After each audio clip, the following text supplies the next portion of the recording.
I learned over the years that to truly inspire people to sustain behaviors that support them in life, it's about empowering them and really Mm. connecting them to a powerful motivator. And so I moved to working with certainly athletes, but also other people in the world on how to bring these strategies into their life and connect to something really powerful for them. Welcome to Engage Presents. I'm Engage co-founder and president Jake Olson.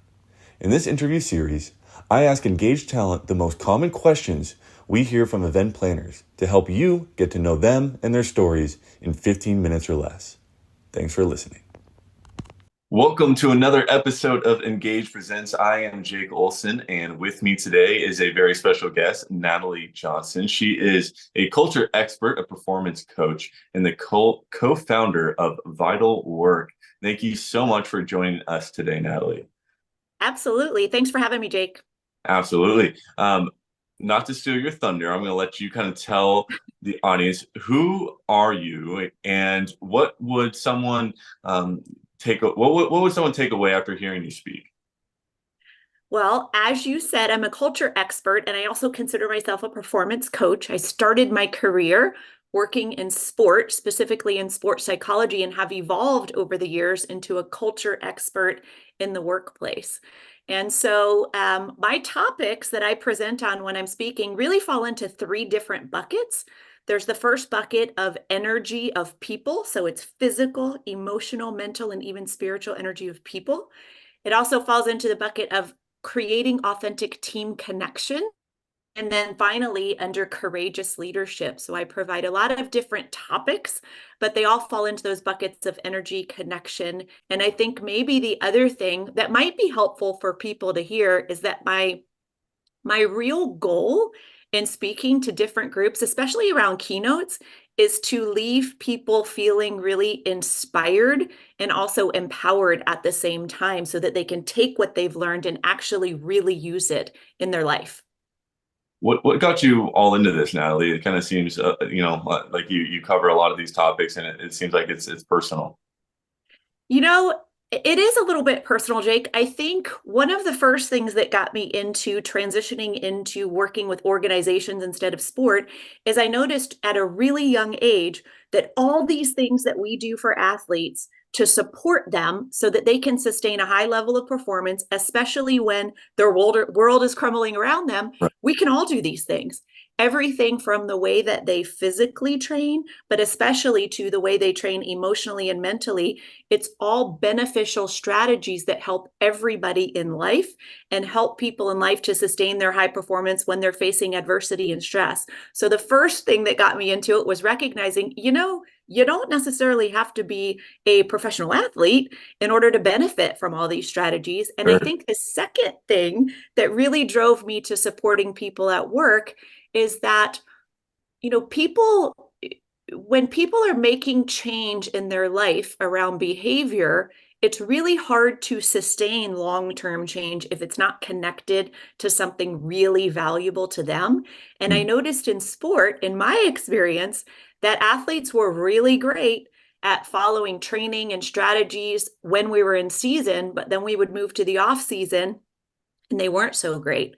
I was telling people what to do. And I learned over the years that to truly inspire people to sustain behaviors that support them in life, it's about empowering them and really Mm. connecting them to a powerful motivator. And so I moved to working with certainly athletes, but also other people in the world on how to bring these strategies into their life and connect to something really powerful for them. And that is what happened to me personally, and that's how it moved into my professional life. That is really, really cool. I know it might be asking who's your favorite kid, but what's your favorite sport? Oh, well, today it's basketball. All right. After coming off this past week, it's basketball, maybe women's basketball, but I won't go that far. I'll just say basketball in general. I also There you have go. teen boys that play sport, football and basketball, but today it's basketball. I love it. I love it. What would you want an event planner to know what it's like to work with Natalie Johnson? In terms of pre-event, pre-call. You kind of mentioned tailoring your speech or program to your audience, if you will. On stage presence. Kind of just tell me what it's like to work with Natalie Johnson. Yeah, absolutely. So a pre-call and everything leading up to the actual event would really be focused on the customization. So me asking questions about who is the audience? What are some of the problems that they're trying to solve? And what does the event planner actually want people to walk away thinking, feeling, and doing? Is there something that they want this audience to do afterwards? And so I have my own personal purpose that I'm always trying to live into, which is create energy, inspiration, and extraordinary experiences in life. And so a keynote is certainly one of those opportunities to do that. And so pre-event is my opportunity to really learn about the audience. What is it that the event planner wants them feeling and doing when they're done? But also, what seems to be really important is identifying, in a keynote, we have some clients that are really wanting more of what I would call a traditional keynote. We want someone to come in and kick off a big event. We want you to inspire the crowd so that they can move through this event that's going to be happening all week, or we want you to be the last thing to inspire them as they're leaving. And we Right. don't necessarily want interaction. I had a call this morning that was very similar where they said, well, your audience is going to be 500 executive leaders in healthcare, but they're eating breakfast while you're speaking. So we really want you to hold within what you're talking about in your strategies, the inspiration for them. And so we have one end of the spectrum where the event organizer doesn't really want a lot of interaction. And so the inspiration and the storytelling and introducing the strategies is on me. But if you go to the other end of the spectrum, which I find more common, is they want some engagement. They Mm. want their people walking away with something practical and tangible they can use. And so that pre-event planning is about, can we use lighting in a specific way so that we can bring attention to different things in the room and hold their attention? Can I walk out into the crowd and talk to people? I always bring in energy and movement into the room, but Yeah. also interaction around technology. And so it really is me learning about the audience, how much engagement, and what's really going to be working in the room. So I feel like that was a long answer to what happens before the event. No, that is amazing. It seems like you do it all, Natalie, which is crazy and great. Um, Quickly, what inspires and motivates you? You talk a lot about that. I'm curious. I became, I would say maybe 15-ish years ago, I was one of these people that was just go, go, go all the time. Do more, do more. Um, try and do everything in your life, everything from getting married, having kids, to owning a company, to being, the best consultant, the best speaker. And it was this life of just go, go, go, one thing to the next.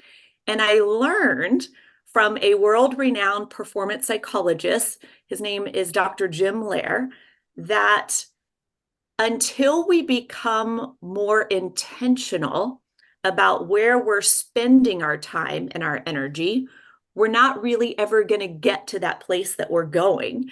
In other words, I learned during that time frame from Dr. Jim Loehr and in having an opportunity to work with him that until you get really clear on your personal purpose, what's going to happen is you're going to be wasting energy all over the place on Right. things that don't matter, and you're going to be exhausted at the end of the day and not a real clear path in front of you. And so I had an experience to sit in an audience and learn about managing my own energy and connecting behaviors to something that's powerful and motivating. It was my first step in creating my own purpose statement, and it was my first step so long ago in being really intentional about who and what gets my energy, how to create boundaries around that, and how to live with purpose. And it's a big part of what I present to audiences, regardless of the topic. It's really important to connect to purpose so you can be moving in a direction and expending energy on the things and people that matter to you, and recognize when you get off path. And so that's really what has inspired me over the years and keeps me going. Well, that is amazing. We appreciate you spending your time and energy with us today and giving us Yeah. insight into who you are and what drives you and your purpose. And Natalie, it's amazing. You are a very strong woman, we can tell, and we appreciate you again giving us a little insight into just what you talk about and what you can give us. So if you want to check out Natalie more, you can visit her profile on letsengage.com and check out all the speeches and programs she has to offer. Again, she is a woman of many skills, if you couldn't tell. So thank you, Natalie, for joining us today. Absolutely. Thanks, Jake. Stay tuned for more guests to come on Engage Presents.